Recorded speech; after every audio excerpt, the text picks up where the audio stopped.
여러분 반갑습니다. 도서관에 가서 좋은 책을 중개하는 여러분의 중개서원입니다. 좋아요와 구독은 사랑입니다.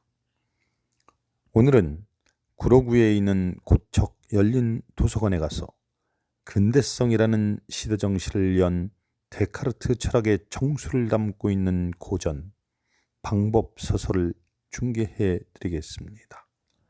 르네 데카르트가 쓰고 이현복이 옮겼습니다. 방법소설은 출간된 데카르트의 첫 저서로 데카르트가 자신의 학문적 생애를 되돌아보며 쓴 자전적 에세이입니다. 절대적 진리를 찾고자 한 데카르트는 이른바 방법적 회의를 통해 더 이상 의심할 수 없는 진리에 도달하는데, 그것이 바로 방법서설을 통해 널리 알려진 명제 나는 생각한다, 고로 존재한다 입니다. 데카르트는 이 확고한 진리로부터 기존의 학문적 기반을 모두 헐고 새로운 토대에서 진리를 탐구할 것을 선언합니다. 자, 그럼 산책을 시작하겠습니다. 양식은 세상에서 가장 잘 분배되어 있는 것이다. 왜냐하면 저마다 양식을 잘 갖추고 있다고 생각하고 있어 다른 모든 것에 만족하기 가장 어려운 자들조차도 그것만큼은 자신들이 가진 것 이상을 욕망하지 않곤 하기 때문이다. 이 점에서 모두가 속임을 당하고 있다는 것은 그럴 법하지 않다.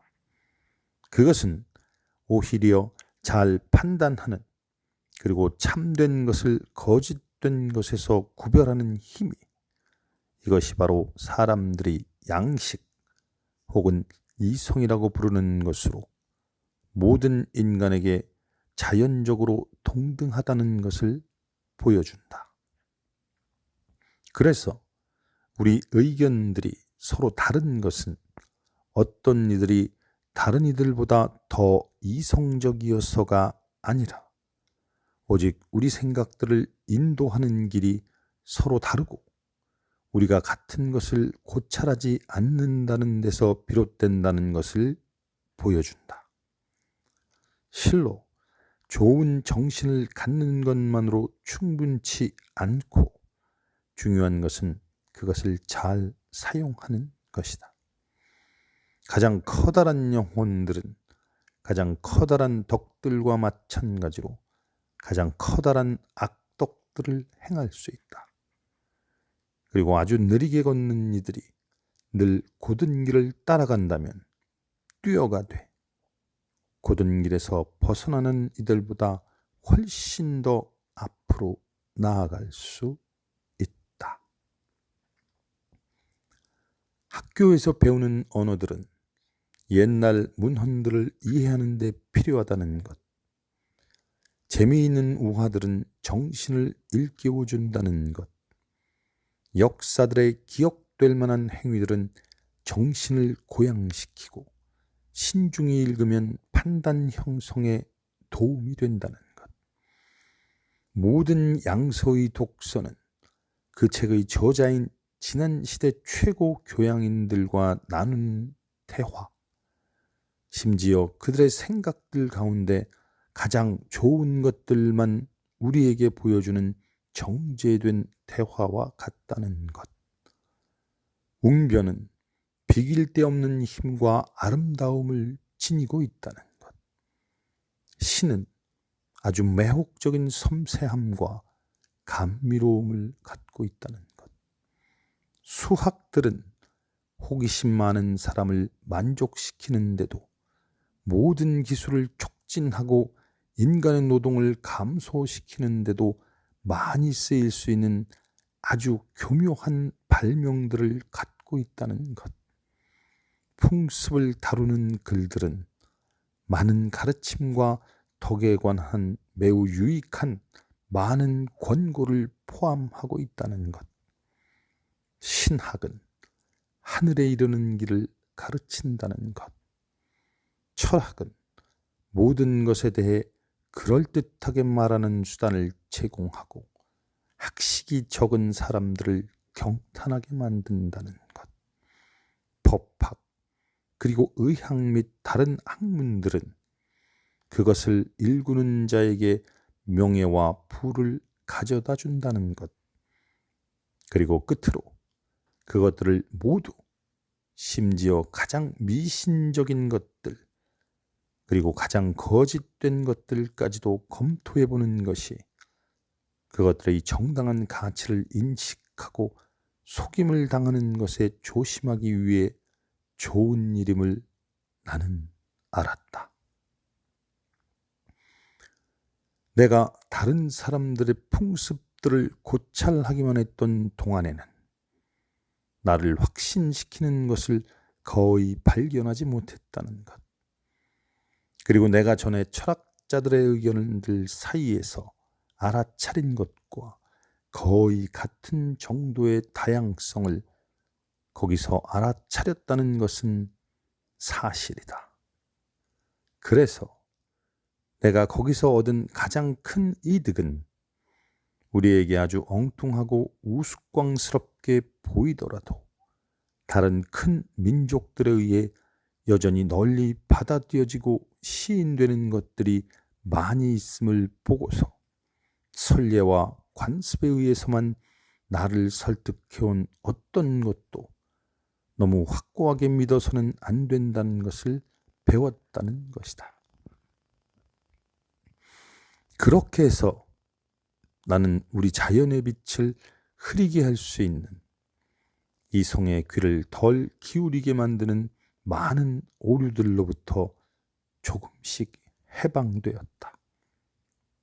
그러나 세상이라는 책에서 공부하는데, 그리고 약간의 경험을 얻으려고 애쓰는데 몇 년을 보낸 후 어느 날 난 자신에게 공부하자고, 내가 따라야 할 길들을 선택하는데 내 정신의 모든 힘을 바치자고 결단했다.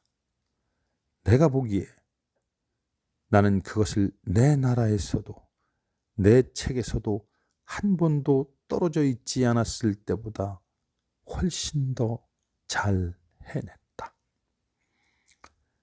예전에는 반야만이다가 조금씩 개화되면서 범죄와 싸움에 시달리다 못해 어쩔 수 없이 법을 만든 민족들은 처음 모였을 때부터 어떤 현명한 입법자의 헌법을 준수해온 민족들만큼 제대로 통치될 수 없을 것으로 나는 상상했다. 이는 오직 신만이 명령을 내리는 참된 종교의 상태가 다른 모든 종교보다 비길 데 없이 더욱 잘 규율되고 있음이 아주 확실한 것과 마찬가지다. 살고 있는 집을 다시 짓기 전에 그것을 허물고 자재를 마련하고 건축가를 마련하거나 스스로 건축 수술을 익히고 나아가 설계도를 꼼꼼히 그리는 것으로는 충분치 않고 작업기간 동안 편히 머물 수 있는 다른 어떤 곳이 또한 갖추어져 있어야 한다. 마찬가지로 이성이 내 판단들에서 결단을 내리지 못하게 하는 동안 내가 결코 내 행동들에서 결단을 내리지 못하는 상태에 있지 않도록, 그럼에도 여전히 내가 가급적 가장 행복하게 살아갈 수 있도록 3개 혹은 4개의 준칙들로만 이루어진 하나의 임시 도덕을 만들었는데 나는 그것을 여러분에게 기꺼이 알리려고 한다. 그 첫째는 내 나라의 법과 관습에 복종하고 유년기부터 신이 나에게 교회의 은총을 베푼 종교를 확고히 견지하며 다른 모든 것들에서는 내가 함께 살아야 할 자들 가운데 가장 사려 깊은 자들이 실천에서 보통 받아들이는 가장 온건한, 그리고 지나침에서 가장 멀리 있는 의견들을 따르면서 나를 다스리자는 것이었다. 왜냐하면 내가 내 자신의 의견들을 모두 다시 검토하려고 했기 때문에 나는 그때부터 그것들을 아무것도 아니라고 여기기 시작하면서 가장 사려 깊은 자들의 의견을 따르는 것보다 더 좋은 것은 있을 수 없다고 믿었기 때문이다. 나는 다만 항상 동일한 상태로 남아있는 것은 그 어떤 것도 세상에서 보지 못했기 때문에, 그리고 내게는 각별히 내 판단들을 더욱더 완전하게 하자는 마음이 있었지만 더 나쁘게 하자는 마음은 전혀 아니었기 때문에, 그래서 내가 만일 한때 어떤 것에 찬성했다고 해서 나중에 그것이 혹시라도 더는 좋은 것이 아닐 때도, 혹은 내가 그것을 더는 좋은 것으로 여기지 않을 때도 여전히 그것을 좋은 것으로 간주해야 한다면 그것은 양식에 반하는 커다란 잘못을 저지르는 것으로 생각했다는 것이다. 내 둘째 준칙은 내 행동들에서 내가 할 수 있는 한 가장 확고하고 가장 결단적인 태도를 취하자는 것이었고, 가장 의심스러운 의견이라도 내가 일단 따르기로 결정했을 때는 아주 확실한 경우 못지않게 변함없이 따르자는 것이었다. 그런 점에서 나는 어떤 숲에서 길을 잃었을 때 이쪽 저쪽으로 맴돌면서 헤매서는 안 되고 한자리에 머물러서는 더욱 안 되며, 대신 되도록 늘 같은 방향으로 가장 곧장 걸어가야 하고, 처음에 선택한 그 방향이 어쩌면 그저 우연이었을 뿐이라 해도 약한 이유들로 그것을 바꿔서는 안 되는 여행자들을 모방했다. 내 셋째 준칙은 운보다는 나를 이기려고, 세계의 질서보다는 내 욕망들을 바꾸려고 늘 애쓰자는 것이었다. 그리고 일반적으로는 전적으로 우리 능력에 있는 것은 우리 생각들 외에 아무것도 없다고 믿는 것에 익숙해지자는 것. 따라서 우리가 우리 외부에 있는 것들에 대해 우리의 최선을 다한 후에도 성공하지 못한 것은 모두 우리 입장에서는 절대적으로 불가능한 것이라고 믿는 것에 익숙해지자는 것이었다. 그리고 내가 획득할 수 없는 것은 앞으로 아무것도 욕망하지 않고, 그리하여 나로 하여금 만족하게 하는 데는 이 준칙만으로 충분한 것으로 내겐 보였다. 끝으로 이 도덕의 결론으로 나는 이 삶에서 사람들이 갖고 있는 다양한 일들을 검사하고 그 중에 가장 좋은 것을 택하도록 힘쓰자는 생각이 들었다. 그리고 다른 이들의 일에 대해서는 아무 말도 하고 싶지 않으며 다만 내가 해온 것을 계속해 나가는 것, 다시 말해 내 이성을 일구는 것에 내 삶의 전부를 바치고 내 스스로 규정한 방법에 따르면서 진리인식에서 내가 할 수 있는 만큼 앞으로 나아가는 것을 가장 잘할 수 있다고 생각했다. 이 방법을 사용하기 시작한 이래 나는 극도의 만족을 느껴왔으며, 사람들이 이 삶에서 이보다 더 달콤하고 이보다 더 순진무구한 것을 누릴 수 있으리라고는 믿지 못할 정도였다. 우리가 깨어있을 때 갖는 생각들과 똑같은 모든 생각들이 우리가 자고 있는 동안에도 떠오를 수 있음을 고찰하면, 그렇지만 그런 경우에 참인 생각은 하나도 없음을 고찰하면서 일찍이 내 정신에 들어와 있는 모든 것들이 내 꿈의 환상들보다 더 참 아니라고 가상하기로 결심했다. 그러나 바로 뒤에 내가 그렇게 모든 것은 거짓이라고 생각하려 했던 동안에도 그것을 생각한 나는 필연적으로 어떤 것이어야 한다는 것에 주목했다.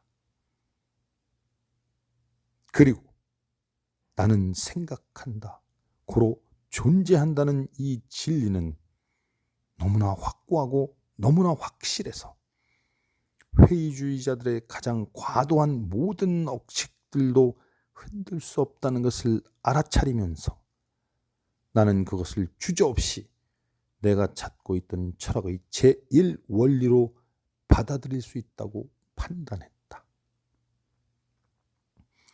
나는 한 명제가 참되고 확실하기 위해 요구되는 것이 무엇인지를 일반적으로 고찰했다.